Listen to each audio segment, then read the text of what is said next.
technically the point of realization of adulthood, is that no one actually knows what you should do more than you do. I mean, it's a horrible realization, because what the hell do you know?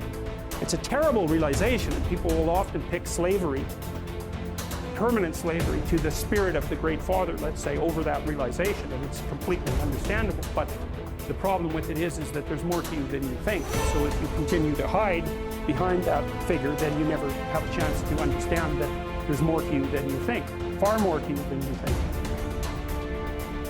I want you to think about who you have to be. Because who you've been, Einstein said, the thinking that has brought me this far has created some problems that this thinking can't solve. That in order for this to be an explosive year for you, in order for your business to grow by leaps and bounds, you have to be a different person. You have to die to who you are now to give birth to who you must become. So I want you to think about that. What radical change will take place? What will be different about you? You can do anything you want without limitation. Whatever it is that you decide you want to make come true in your life, you can do that. It is going to take an inhuman amount of work. You're going to have to be prepared to break yourself in half. You are going to have to learn more than anyone has ever learned. You're going to have to push yourself harder than anyone has ever asked you to push yourself before. You're going to go way beyond your breaking point. You're going to run until you vomit. You're going to study until you fall asleep. You're going to push and push and push, and then you're going to push some fucking more. And when you hit the limit, you're going to push again beyond that. You're going to force yourself into an adaptation response. And why? Because as Malcolm X said, the future belongs to those who prepare for it today.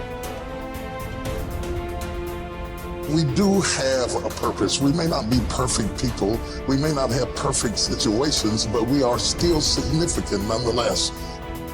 And we have been blessed with a rich body of emotions. We have emotions. We're not like roses or plants or bushes that have life without feeling. We have feelings, and when we use them properly, they are very effective in motivating you toward your destiny. Too many religious people are taught to believe that they don't deserve anything. And some religious people even pray that prayer, "Oh Lord, I know I'm not worthy." If you want to experience the very best of life, you must believe that you deserve the best. Why is it that most people don't pursue their dreams or don't do better than what they're doing if they're capable of doing it? I think that many of us don't go the next step because we don't know what to do yet.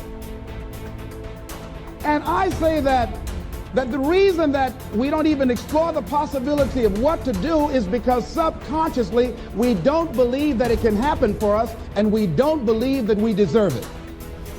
I'm saying that you've got to make some conscious effort to begin to work to develop you. Get the action habit.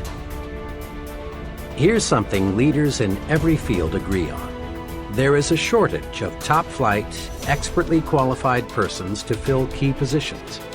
There really is, as the saying goes, plenty of room at the top. As one executive explained, there are many almost qualified people, but there is one success ingredient often missing. That is the ability to get things done, to get results.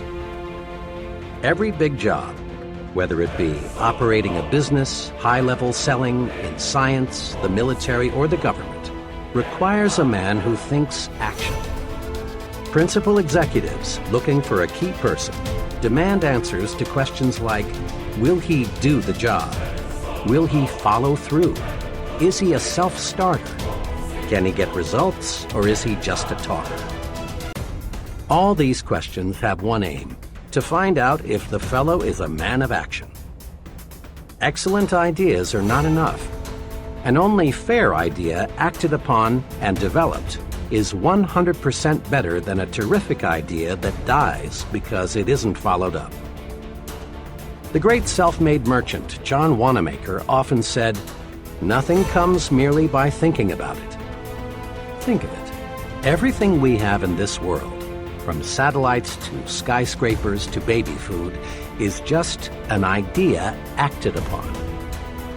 As you study people, both the successful and the just average, you find they fall into two classes. The successful are active. We'll call them activationists. The just average, the mediocre, the unsuccessful are passive. We'll call them passivationists. We can discover a success principle by studying both groups. Mr. Activationist is a doer. He takes action, gets things done, follows through on ideas and plans. Mr. Passivationist is a don'ter. He postpones doing things until he has proved he shouldn't or can't do them, or until it's too late. The difference between Mr. Activationist and Mr. Passivationist shows through in countless little ways. Mr. Activationist plans a vacation. He takes it. Mr. Passivationist plans a vacation, but he postpones it until next year. Mr. A decides he should attend church regularly. He does. Mr. P thinks it's a good idea to go to church regularly too, but he finds ways to postpone acquiring this new habit. Mr. A feels that he should drop a note to someone he knows to congratulate him on some achievement. He writes the note. Under the same circumstances, Mr. P finds a good reason to put off writing the note, and it never gets written. The difference shows up in big things, too. Mr. A wants to go into business for himself. He does. Mr. P also wants to go into business for himself, but he discovers just in the nick of time a good reason why he had better not. Mr. A, age 40, decides he wants to take up a new line of work. He does. The same idea occurs to Mr. P, but he debates himself out of doing anything about it. The difference between Messrs. Activationist and Passivationist shows through in all forms of behavior.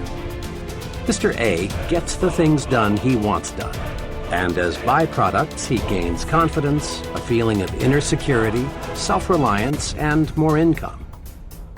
Mr. P doesn't get the things done he wants done because he won't act. As byproducts, he loses confidence in himself, destroys his self-reliance, lives in mediocrity. Mr. Activationist does. Mr. Passivationist is going to do, but doesn't. Everyone wants to be an activationist. So, let's get the action habit.